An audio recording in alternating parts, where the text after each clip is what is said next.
வர்த்தக நிலையத்தில் திருடிய பெண்ணின் தலைமுடியை வெட்டி தாக்கிய கடை உரிமையாளர் மற்றும் ஊழியர்கள் அதிரடி கைது. பிள்ளையான் பாதுகாக்கப்பட வேண்டிய நாட்டின் சொத்து. நாட்டுக்காகவும் நாட்டு மக்களுக்காகவும் விடுதலை புலிகளிலிருந்து பிரிந்து எம்முடன் சேர்ந்து போராடியவரை தண்டிக்க முடியாது. கடும் கோபத்தில் ராஜபக்சக்களின் கட்சி. இலங்கை அரசியலில் திடீர் திருப்பம். எரிசக்தி அமைச்சர் குமார ஜெயக்கொடி பதவி விலகல் கடிதத்தை ஜனாதிபதிக்கு அனுப்பி வைப்பு. 10 வருடங்களாக குழந்தைகள் இல்லை. காத்திருந்த பெற்றோர். ஒரே பிரசவத்தில் கிடைத்த 4 குழந்தைகள். தரம் குறைந்த நிலக்கரி இறக்குமதி தொடர்பில் மக்கள் மீது சுமைகளை சுமத்தப் போவதில்லை. அதற்கான ஏற்பாடுகளை செய்துவிட்டோம். அமைச்சர் பிமல் ரத்நாயக்க தெரிவிப்பு. பாதாள உலக குழுக்களாக மாறியவர்கள் முன்னாள் இராணுவ வீரர்களே.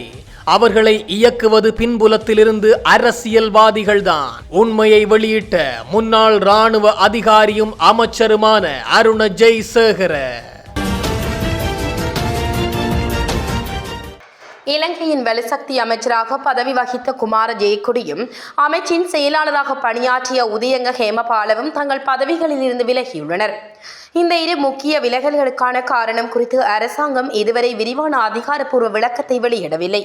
எனினும் அண்மை காலமாக வலுசக்தி துறையில் நிலக்கரி இறக்குமதி தொடர்பாக எழுந்திருந்த குற்றச்சாட்டுகள் இந்த முடிவிற்கு வழிவகுத்ததாக கருதப்படுகின்றது.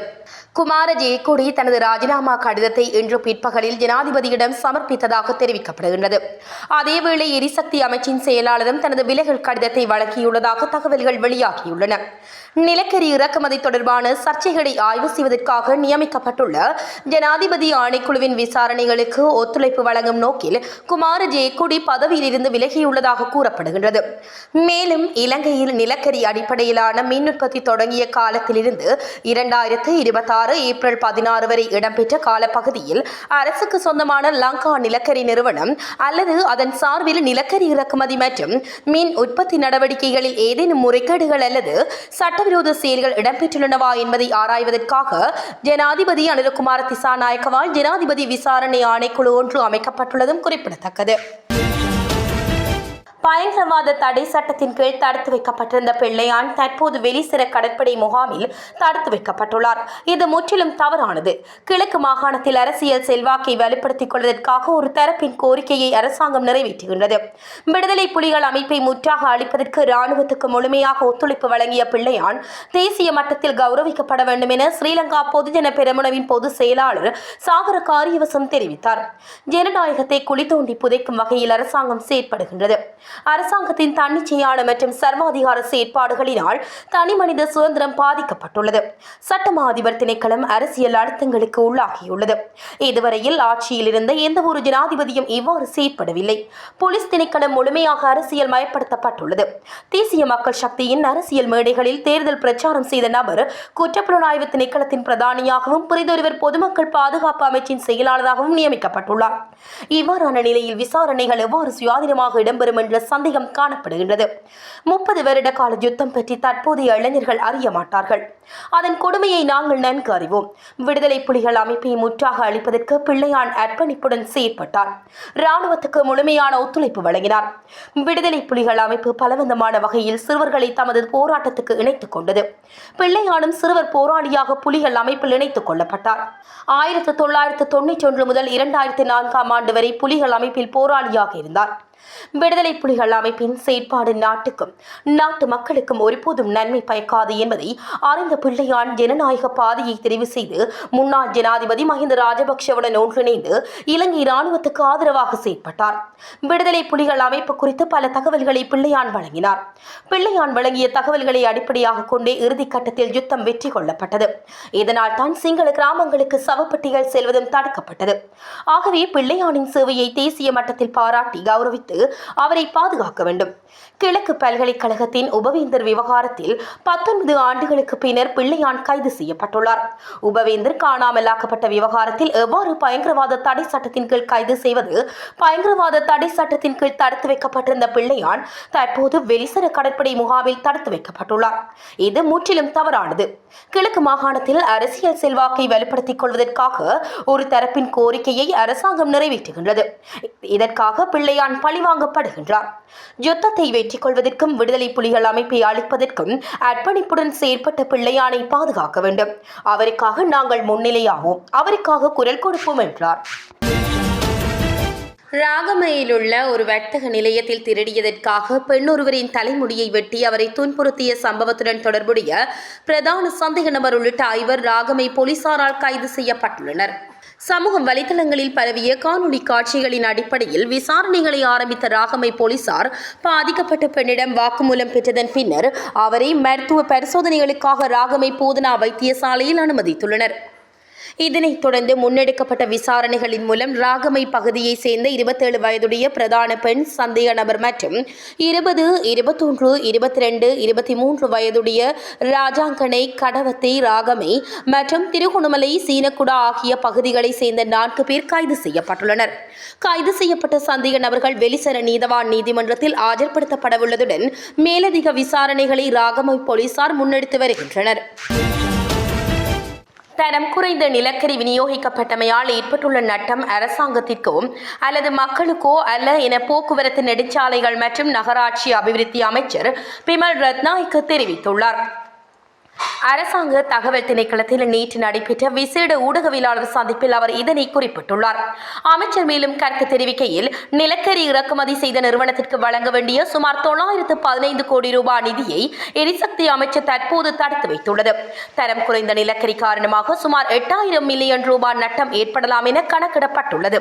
ஆனால் அரசாங்கம் அந்த நிறுவனத்திற்கு சொந்தமான 915 கோடி ரூபாவை தன்வசம் வைத்துள்ளது.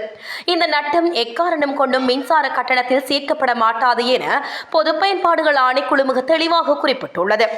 குறித்த நிறுவனத்துடன் மேற்கொள்ளப்பட்ட ஒப்பந்தத்தின்படி $15 மில்லியன் பெறுமதியான செயல்திறன் பிணைமுறி அரசாங்கத்திடம் உள்ளது. அத்துடன் 3 கப்பல்களுக்கான கொடுப்பனவுகளில் சுமார் 500 கோடி ரூபாய் இதுவரை வழங்கப்படாமல் நிறுத்தி வைக்கப்பட்டுள்ளது என அவர் மேலும் தெரிவித்தார். பாதாள உலகம் ஒன்று கிடையாது. சில குழுக்களே உள்ளனர். எம்மை அச்சுறுத்துவதற்காக ஓய்வு பெற்ற ராணுவ வீரர்களை துப்பாக்கிதாரிகளாகவும் தமது தேவைகளுக்காகவும் பயன்படுத்திக் கொள்கின்றனர். இது தொடர்பான அனைத்து தகவல்களையும் நாம் தற்போது திரட்டியுள்ளோம் என பாதுகாப்பு பிரதி அமைச்சர் மேஜர் ஜெனரல் அருண் ஜெயசேகர தெரிவித்தார். கடற்படையினரால் போதைப்பொருளுடன் கைது செய்யப்பட்ட மீன்பிடி படகுகள் வெள்ளிக்கிழமை மேலதிக சட்ட நடவடிக்கைகளுக்காக தெக்கோவிட்ட மீன்பிடி துறைமுகத்துக்கு கொண்டுவரப்பட்டதை அடுத்து குறித்த நடவடிக்கைகளை கண்காணிப்பதற்காக விஜயம் செய்திருந்த பிரதி அமைச்சர் ஊடகங்களுக்கு கருத்து தெரிவிக்கும் போதே மேற்கண்டவாறு குறிப்பிட்டார். சித்திரை புத்தாண்டின் பின்னர் பணிகளை ஆரம்பிக்கும் போதே போதைப்பொருள் கடத்தல் படகுகளை கைது செய்ய வேண்டிய நிலை ஏற்பட்டுள்ளது. கடந்த கால அரசியல்வாதிகளின் தலையீட்டுடனும் அனுமதியோடும் திட்டமிட்ட முறையில் உருவாக்கப்பட்ட இந்த போதைப்பொருள் கடத்தல் இன்று எமது இளைஞர்களின் எதிர்காலத்தை சீர்குலைக்கும் கொடிய நோயாக மாறியுள்ளது. ஜனாதிபதியின் தலைமையில் போலீசார், விசேட அதிரடி படையினர் மற்றும் கடற்படையினர் இணைந்து சர்வதேச தகவல்களின் உதவியுடன் பாரிய நடவடிக்கைகளை முன்னெடுத்து வருகின்றனர். 2025ஆம் ஆண்டில் மாத்திரம் கடற்படையினரால் 75,000 மில்லியன் ரூபாவுக்கும் அதிகமான போதைப் பொருட்கள் கைப்பற்றப்பட்டுள்ளதுடன் இவரிடம் ஜனவரி மாதம் முதல் இதுவரையான காலப்பகுதியில் சுமார் 50,000 மில்லியன் ரூபாய் பெறுமதியான போதைப் பொருட்கள் மீட்கப்பட்டுள்ளன. பாதாள உலக குழு செயற்பாடுகளில் போதைப் பொருள் கடத்தலும் ஒரு பகுதியாக உள்ளது. திட்டமிட்ட குற்றச்செயல்களுடன் தொடர்புடைய ஒரு தரப்பினரே இந்த போதைப் பொருள் கடத்தல்களிலும் ஈடுபடுகின்றனர். பாதாள உலகம் என்று ஒன்று கிடையாது. மாறாக சில துப்பாக்கிதாரிகளே உள்ளனர். கடத்தல்களுக்கு ஆதரவாக ஒரு சில அரசு அதிகாரிகள், சட்டத்தரணிகள், வங்கி அதிகாரிகள் அல்லது கணக்காய்வு அதிகாரிகள் மற்றும் எமது பாதுகாப்பு பிரிவுகளில் பணியாற்றியவர்களும் செயற்படுகின்றனர். இவர்களுக்கு எதிராக செயல்படுபவர்களை அச்சுறுத்துவதற்காகவே ஓய்வு பெற்ற ராணுவ வீரர்களை துப்பாக்கிதாரிகளாக இவர்கள் பயன்படுத்திக் கொள்கின்றனர். ஆகையால் ஓய்வு பெறும் ராணுவத்தினரை கண்காணிக்கவும் இதுபோன்ற குற்றச்செயல்களில் ஈடுபடுபவர்களை சட்டத்தின் முன் நிறுத்த தேவையான தகவல்களை திரட்டியுள்ளோம் என்றார். மட்டக்களப்பு சித்தாண்டி பகுதியில் மதுபானம் அருந்த பணம் தராத காரணத்தினால் தாயை கொலை செய்த மகன் காவல்துறையால் கைது செய்யப்பட்டுள்ளார். குறித்த சம்பவம் நேற்று மாலை இடம்பெற்றுள்ளதாக சந்திவெளி காவல்துறையினர் தெரிவித்துள்ளனர். சம்பவம் குறித்து மேலும் தெரிய வருகையில் 19 வயதுடைய மகன் தனது தாயாரிடம் மதுபானம் அருந்துவதற்கு 1000 ரூபாய் பணம் கேட்டுள்ள நிலையில் தாயார் தன்னிடம் பணம் இல்லை என தெரிவித்துள்ளார். இதன்போது கோபமடைந்த மகன் தாயாரை பிடித்து தள்ளியதை அடுத்து அவர் தரையில் தலையடிக்க விழுந்ததில் சம்பவ இடத்திலேயே தாய் உயிரிழந்துள்ளதாக காவல்துறையினர் தெரிவித்துள்ளனர். இவ்வாறு உயிரிழந்தவர் பழைய சந்தை வீதி சித்தாண்டி 4ஆம் பிரிவை சேர்ந்த 42 வயதுடைய குமாரசாமி வசந்தா என காவல்துறையால் அடையாளம் காணப்பட்டுள்ளார்.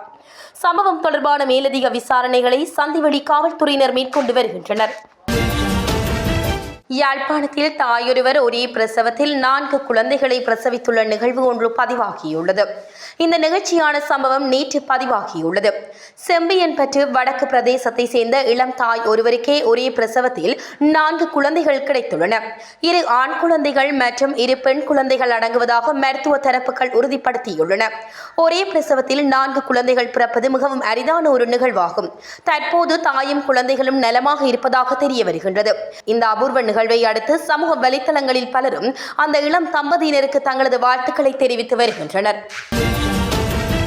இந்தியாவில் கைது செய்யப்பட்ட கரந்தெனிய ராஜு என்ற பெயர் போன குற்றவாளி குற்றப்புலனாய்வு திணைக்களத்தின் சிறப்பு அதிரடி படையினரால் இலங்கைக்கு கொண்டு வரப்பட்டார். கொலை உட்பட 15க்கும் மேற்பட்ட குற்றங்களுக்காக காவல்துறையால் தேடப்பட்டு வந்த ராஜு சமீபத்தில் இந்தியாவில் பாதுகாப்பு படையினரால் கைது செய்யப்பட்டார். இவர் மற்றொரு ஒழுங்கமைக்கப்பட்ட குற்றவாளியான கரந்தெனிய சுத்தாவின் சகோதரர் என்பது குறிப்பிடத்தக்கது. நாட்டுக்கு வருகை தரவிருக்கும் இந்திய துணை ஜனாதிபதி CP ராதாகிருஷ்ணன் தமிழ் தேசிய கட்சிகளின் பிரதிநிதிகளையும் மலையக கட்சிகளின் பிரதிநிதிகளையும் தனித்தனியாக சந்திக்கவுள்ளார். இந்திய துணை ஜனாதிபதி CP ராதாகிருஷ்ணன் 2 நாள் உத்தியோகபூர்வ விஜயத்தை மேற்கொண்டு சனிக்கிழமை நாட்டுக்கு வருகை தரவுள்ளார். இந்த விஜயத்தின் போது இலங்கைக்கும் இந்தியாவுக்கும் இடையில் சமீபத்தில் நடைபெற்ற உயர்மட்ட ராஜதந்திர சந்திப்புகளின் நீட்சியாக துணை ஜனாதிபதி ராதாகிருஷ்ணன் ஜனாதிபதி அனுரகுமார திசாநாயக்கவை சந்திக்கவிருப்பதாகவும் பிரதமர் கலாநிதி ஹரிணி அமரசூரியவுடன் இருதரப்பு கலந்துரையாடல்களை மேற்கொள்ளவிருப்பதாகவும் வெளிவிவகார வெளிநாட்டு வேலைவாய்ப்பு மற்றும் சுற்றுலாத்துறை அமைச்சர் தெரிவித்துள்ளது. அத்தோடு மேலும் பல நிகழ்வுகளில் பங்கேற்கவுள்ள துணை ஜனாதிபதி அரசியல் மற்றும் சமூக தலைவர்களுடனும் சந்திப்புகளை நடாத்தவிருப்பதாக அமைச்சு வெளியிட்டுள்ள அறிக்கையில் குறிப்பிடப்பட்டுள்ளது. அதற்கமைய துணை ஜனாதிபதிக்கும் இலங்கை தமிழரசு கட்சியின் பிரதிநிதிகளுக்கும் இடையிலான சந்திப்பு நாளைய தினம் பிற்பகல் 2:30 மணிக்கு கொழும்பு தாட்சமுத்ரா ஹோட்டலில் நடைபெறவுள்ள நிலையில் ஜனநாயக தமிழ் தேசிய கூட்டணி சார்பில் டெலோவின் தலைவரும் பாராளுமன்ற உறுப்பினருமான செல்வம் அடைக்கலநாதன் மற்றும் தமிழ் தேசிய மக்கள் முன்னணியின் தலைவரும் பாராளுமன்ற உறுப்பினருமான கஜேந்திரகுமார் பொன்னம்பலம் ஆகியோருக்கும் சந்திப்பு அழைப்பு விடுக்கப்பட்டிருப்பதாக அறிய முடிகின்றது. அதேபோன்று இலங்கை தொழிலாளர் காங்கிரஸ் மற்றும் தமிழ் முற்போக்கு கூட்டணி ஆகிய கட்சிகளின் பிரதிநிதிகளையும் துணை ஜனாதிபதி ராதாகிருஷ்ணன் சந்தித்து பேசவுள்ளார். அதேவேளை தித்வா சூறாவளியினால் பாதிக்கப்பட்டோரின் புனர்வாழ்வு மற்றும் அபிவிருத்தி ஒத்துழைப்பு திட்டங்கள் என்பன உள்ளடங்களாக இருதரப்பு ஒத்துழைப்பை வலுப்படுத்துவதை அடிப்படையாக கொண்டு 2 நாடுகளுக்கும் இடையிலான புரிந்துணர்வு ஒப்பந்தங்கள் இவ்விஜயத்தின் போது கைச்சாத்திடப்பட்டு பரிமாறிக்கொள்ளப்படவுள்ளதாகவும் வெளிவிவகார அமைச்சு அறிவித்துள்ளது.